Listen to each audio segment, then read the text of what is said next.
Happy Halloween month, everybody, and Tony here with my review of Wagner's Tannhäuser with conductor Axel Kober, which I saw at the Deutsche Oper Berlin. This marks the third time I saw this production of Wagner's Tannhäuser by Kirsten Harms at the Deutsche Oper Berlin because I wanted to see and hear Thomas Lehman perform the role of Wolfram von Eschenbach. However, before I talk about him, I'd also like to briefly talk about Clay Hilly returning as the titular anti-hero Tannhäuser. I also saw him in the same role barely a year ago.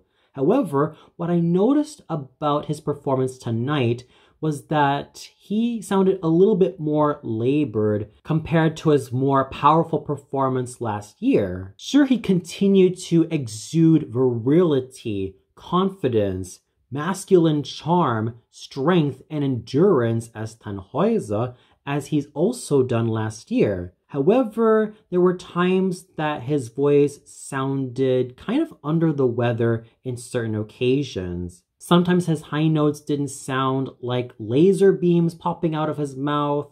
There was one occasion where he kind of cracked, and there was also another occasion where he didn't sound quite supported as he would have liked to have been. However, Mr. Hilly's vocal goods found in his chest tones and how he was able to use that roundness and richness in his voice to his advantage, especially in his Rome narrative, managed to be totally laudable. And he also managed to continue to be as strong, sturdy, and even demonstrate perseverance from beginning to end as a singing actor. Although I prefer more virile, imposing, baritonal, and much more incisive Heldentenor voices found in Eyvind Laholm, Lauritz Melchior, Max Lorenz, Setz Weinholm, Ludwig Suthaus, Rudolf Lustig,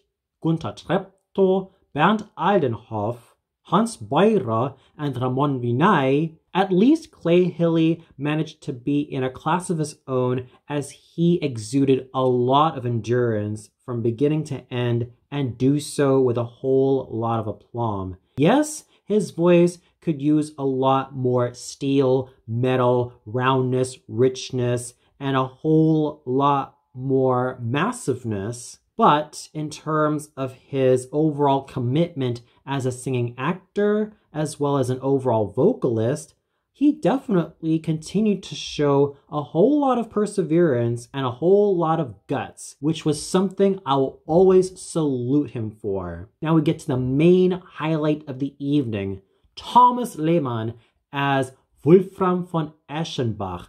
Oh my goodness, did I fall in love with him in this particular role. This is a role that was tailor-made for Mr. Lehman because he has those great vocal goods from bottom to top, and every single note that he sang with clarity, virility, nobility, focus, and just everything pouring out of his mouth with musicality, musicianship, and a peerless sense of absolute charm just radiating all throughout Mr. Lehman as Wolfram von Eschenbach. How he was able to master legato singing in his first aria was something that was completely admirable, and there was no doubt that Thomas Lehman as Wolfram von Eschenbach was the best performer of the evening. His masculine tone, complete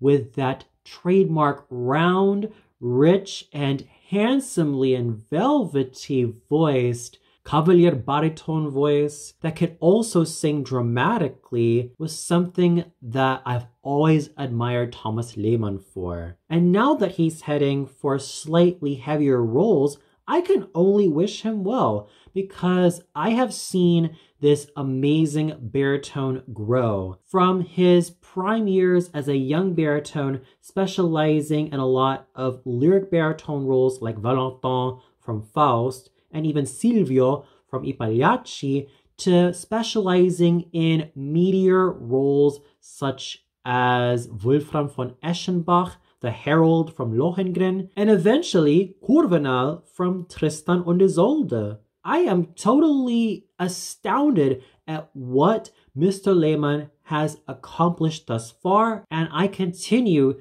to root for him because he was a superb musician. He was able to control his trademark Cavalier baritone voice with everything that he's got, and I definitely love the roundness and richness that he has as a true baritone. He's also quite up there with some of my personal favorite Wolfram von Eschenbachs of all time, including Lawrence Tibbett, Heinrich Schlussnuss, Matteo Allesmeyer, Josef Metternich, and Hermann Prey, especially where Lawrence Tibbett is concerned because of the real roundness, richness, virility, and clarity that he had and owned. And there's no doubt that Thomas Lehman owned the role of Wolfram von Eschenbach because it was a perfectly tailor-made role for him, and it was a role that thoroughly defined his vocal assets. His overall masculine beauty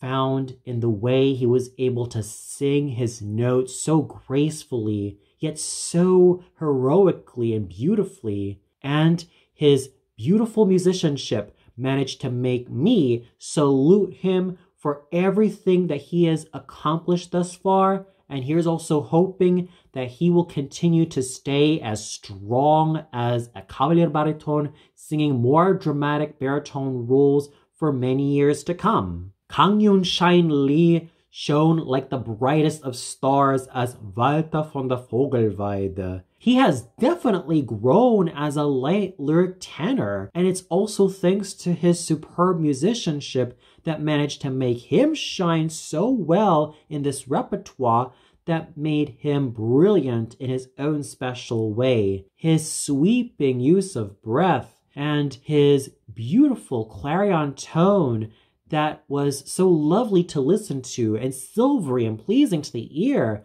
just made me root for him a lot more. And while he could use a lot more fullness and virility a la Walter Ludwig, one of my personal favorite German tenors, as well as one of my personal favorite Walter von der Vogelweides of all time, and lest I forget about Siegfried Jerusalem, who also sang that same role before heading to the heavier Wagnerian roles, I still have to give loads of kudos to Mr. Kang Yun-Shine Lee for his beautiful interpretation of Walter von der Vogelweide.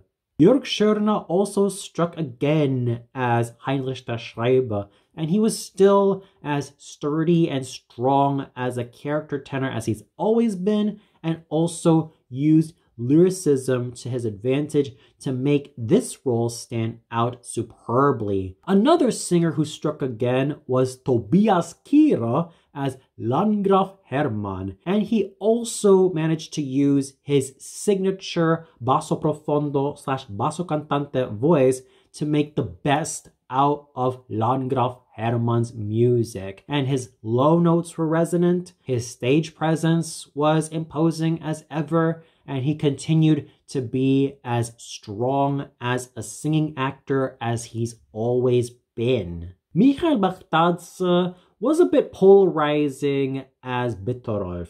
Sure, he had the virility. Sure, he had that roguishly charming appearance. And sure, his stage presence was quite commanding. However, I have never been a fan of his voice in terms of its throatiness and in terms of its nasality. Sure, it still has a pretty imposing quality, and he still managed to manipulate it quite well in terms of having sufficient depth. However, there are times that I'm still missing that true depth that I've always yearned for in any bass baritone or basso cantante singing Bitterolf, such as the case of my all-time favorite Bitterolf, Franz Krass.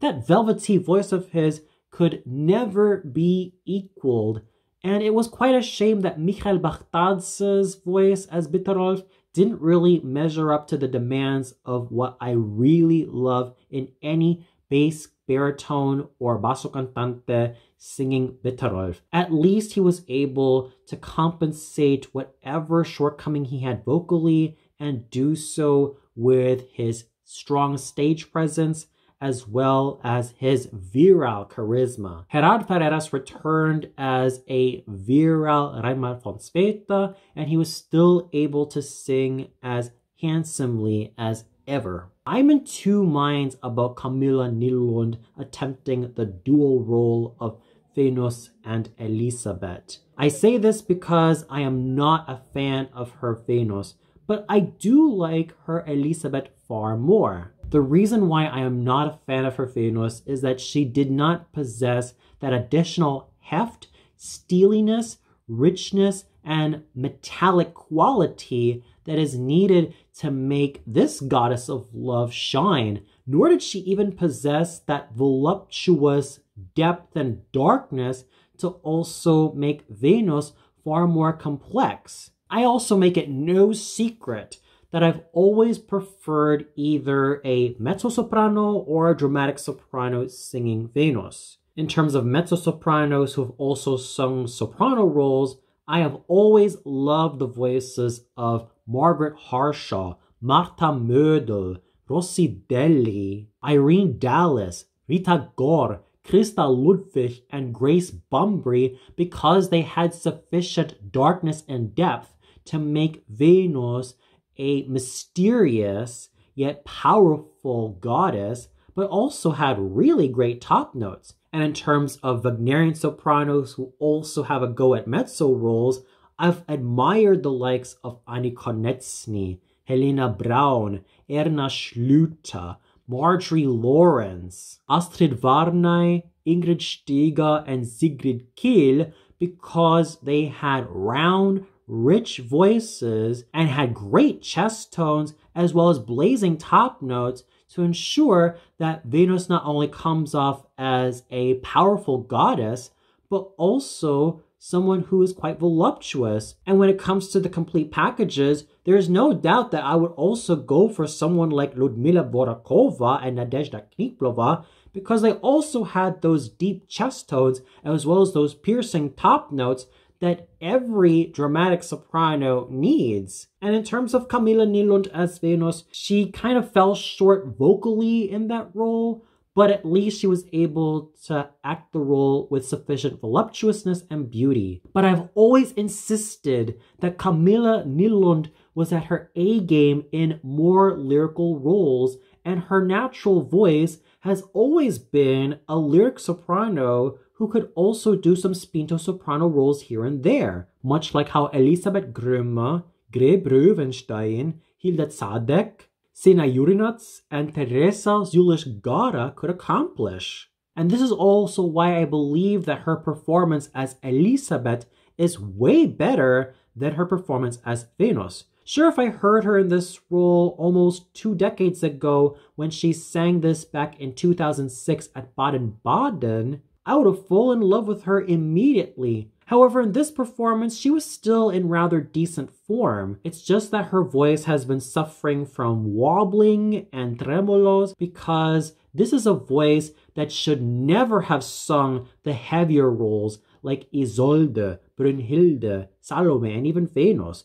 because these were roles that would have been way too punishing for Camilla Nylund. I still like her Marschallin, I still like her Arabella, and I still like her Daphne, and I also still love her as Elisabeth, Elsa, and Eva because these were roles really tailor-made for her. And her performance tonight as Elisabeth could still show that she had a thread of lyricism intact, even with her voice being quite punished from taking such huger roles like Isolde, Brünnhilde, and Salome. She could still sing with sufficient plushness, and she could still find her way back to the full lyric soprano that she once was many years ago. However, due to her taking much bigger roles, the wobble was still present, the tremolos were still present, The vocal inconsistencies were still present, even when she was trying to blast her high notes that came off as pretty glorified screams, and a voice that sounded that it was going through a lot more mileage than it did.